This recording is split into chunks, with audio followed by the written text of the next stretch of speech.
Alright, so let's take a closer look at the Patek Philippe Aquanaut reference 5167R. So right off the bat, I want to let you know we're here at Wixon Jewelers in Bloomington, Minnesota, taking a look at this piece, and they are an authorized retailer of Patek Philippe watches. So also, I'll let you know that if you want to learn more about this watch, to a further extent than anything I mentioned in this review, I'll be leaving a link in the description. So now let's dive right into the piece. So this watch has a 40mm case completely made out of rose gold. And it's also available in stainless steel, and the steel version is probably a little bit more popular, but I really like the rose gold version. I think it looks very classy. And moving into kind of the finishing of the overall case here, so you have both brushed and polished surfaces, and the case design is obviously inspired by the Nautilus. Patek Philippe definitely admits this themselves, but it's a little bit more minimalist than the Nautilus. I really like how this watch looks, and it's very, again, it's minimalist, but it's classy, and it sort of has its own character. And I think it looks very nice. You have this sort of grid pattern on the actual dial itself, and this dial is actually a beautiful chocolate color.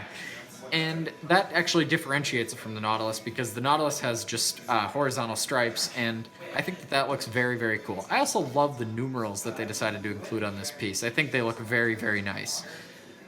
So now moving into the movement. So the movement on this watch is beautifully finished. It has Côte de Genève all over, and then it actually has perlage on parts of the plate and then behind the balance wheel there. I'll zoom in so you can get a better look at that.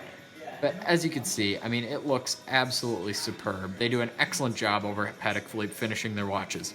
One thing I will mention is that this watch has a fairly low power reserve.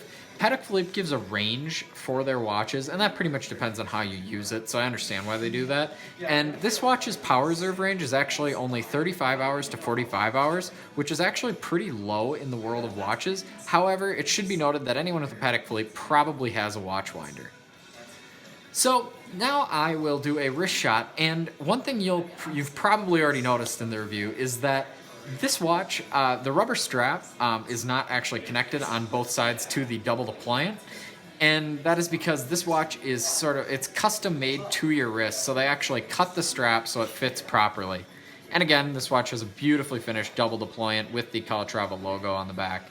So I'll put this on my wrist. And the 40mm size looks great, and I assume it'd look great on pretty much anyone's wrist.